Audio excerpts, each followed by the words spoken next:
What would you have done if you saw the green glass seat? I would have pocketed it.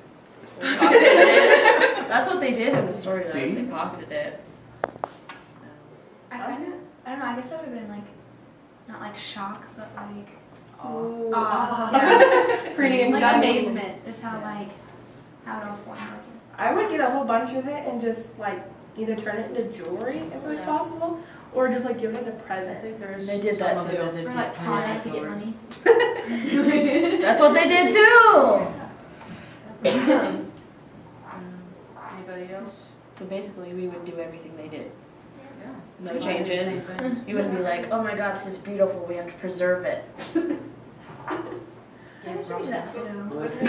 I guess. But they took But it does all away, and like they took it all out of the ground and whatnot. There's nothing. They should have left it there, They just should like, put There's like like one little a spot. building or something over it. They and, did. They did. They did. However, it was like a little glass building. Sam and I learned this when we went to Ellen's yeah. reading. Oh. But it's like a little glass building and a bunch of sand blew into it. And so you can't even see it anymore. And like It's they have just, yeah, a little glass, like a little glass house. Oh, house so they over don't the have to take They the should have made monument. like, they should have made like a building over it. Like at some buildings, you know, like the floors like glass where you can see under it. It's Well, radioactive yeah, It though. was like a Oh, too a sure. glass, just an enclosure, like a case or something, but sand got into like the cracks and stuff, so now you can't see it. But you used to be able to. That'd be so cool. Long, long time ago. How do you think you would have reacted if you saw the rocket launch? Wonder and amazement, I guess. That depends. How close was I to the rocket launch? And how young I was. If I was younger, I'd have been like, oh, look, the rocket. Big shiny light. But if like if I was older and I knew what was going on, it'd be kind of like, ah, shit. But like, Kind of I like was what? scared. You censor yourself. Kind of like what? ah, crap. That's a little better. I think it's kind of how you look at it, because I mean, you know, rockets. If you think the way that Mr. Gordon looked at it, you know, it's getting to space, it's going, you know, exploring and getting, you know, to new heights and new areas of study and everything. You know, it's probably, you know, it's really exciting. But if you're looking at it like Mrs. Gordon was, you know, this is just another weapon, another way to kill, you know, hundreds of thousands of people in one shot. Which it did. You know. Which is what more people saw it as, because Yeah, it's- that's what it was used for, because the military was involved. I think it And depends on really if you see it as a weapon or as, you know, science, as, you know, discovery and education. I would have been scared, honest to God. If I would have been there, like, no matter how close I was, if I would have been in the vicinity, like, at, like, Cape Canaveral or something, I'd be scared. I'm pretty sure it was loud, and it was hot, and I'm pretty sure it was, like, the weirdest thing ever back then, because no one's ever seen stuff like that before. So to be Yeah, like they're a not used to first lights. person, Yeah, brand new territory. it's like fire for cavemen, kind of.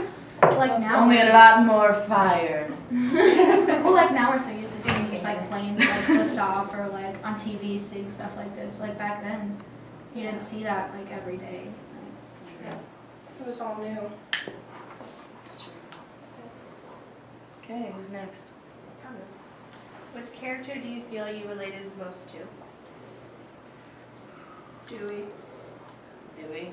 Because I don't know, I've always loved learning. I've always been that one weird nerdy kid because I always ask questions, and that's what she does most of the book, is she asks questions because she wants to know the answers. And Mrs. Gordon's that kind of like the teacher and the mother figure at the same time, because at the same time, not only is Dewey learning physics and all this stuff like that, but she's also learning coping skills with the fact that she has a stepsister, which they call each other brothers, but, you know, and she's also learning all this stuff, and that was kind of how I was. They weren't sisters. They were brothers. It doesn't work like that. I have two brothers. It doesn't work like that.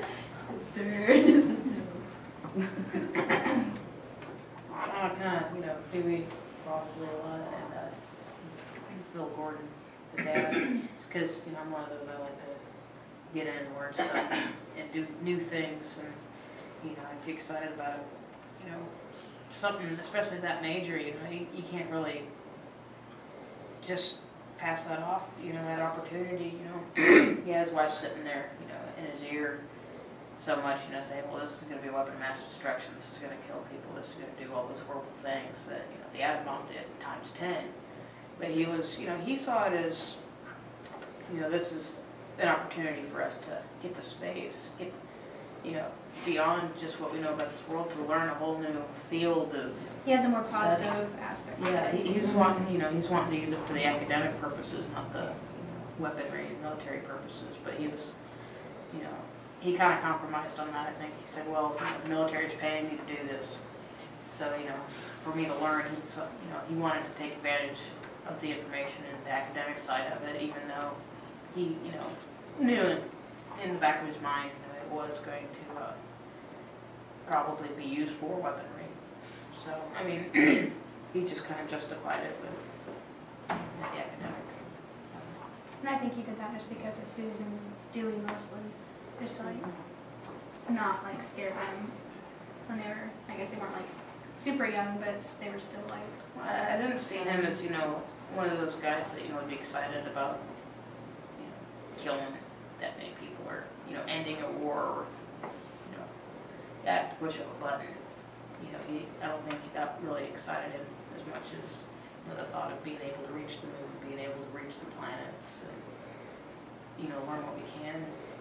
And without, you know, programs like that, you know, our society today wouldn't be anywhere near what it is. You know, we wouldn't have satellites, we wouldn't have all the technology that. Computers, cell phones, Yeah. iPods. Video cameras. You wouldn't have really any of that, especially cell phones, global communications on the, you know, anywhere near the level that we have now. Microwaves, we wouldn't have microwaves. That would be depressing. Not the hungry. We'd have to learn how to cook, you guys. Oh no.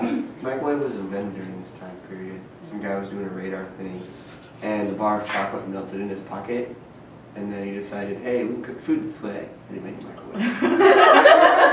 Random fact, 99.